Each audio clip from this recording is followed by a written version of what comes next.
Bonjour à tous et bienvenue dans notre nouvelle vidéo. Alors aujourd'hui nous allons voir la suite des faux amis. Donc la dernière fois nous avons vu la partie 1 des faux amis français et anglais. Cette fois-ci nous allons voir la partie 2.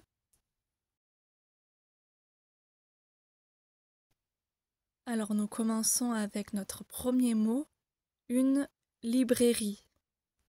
Alors contrairement au mot anglais qui ressemble beaucoup donc à l'écriture et un peu à la prononciation, le mot français signifie un magasin où l'on peut acheter des livres. Donc le terme magasin est très important. On achète et là-bas ils vendent des livres principalement. Nous pouvons prendre un exemple pour illustrer cela. J'ai acheté des livres à la librairie hier. Notre deuxième mot en français est un pain. Alors le fameux pain, c'est la baguette française comme vous connaissez. Attention donc à ne pas le confondre avec le terme en anglais, mais souvent vous pouvez voir qu'il y a l'article devant, donc un ou le. Ici c'est un pain, pour ne pas confondre avec le terme anglais. Et nous pouvons prendre un exemple, un pain bien moelleux. Alors notre troisième terme en français, un coin. Alors ce terme, contrairement au terme en anglais, signifie les lignes qui se rejoignent et qui forment un angle. Donc un coin, c'est l'angle qui est formé par cela.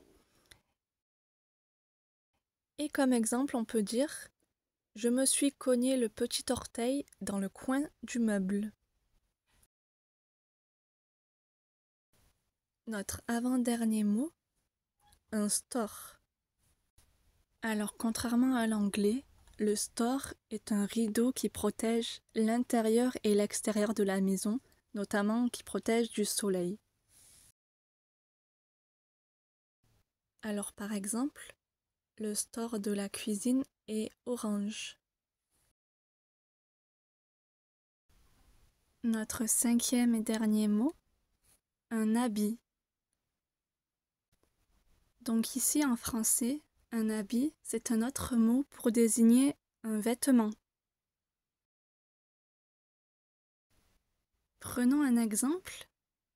Je dois m'acheter de nouveaux habits. Résumons donc nos mots en français et leur signification. 1. Une librairie, un magasin où l'on peut acheter des livres. 2. Un pain, donc c'est une baguette française.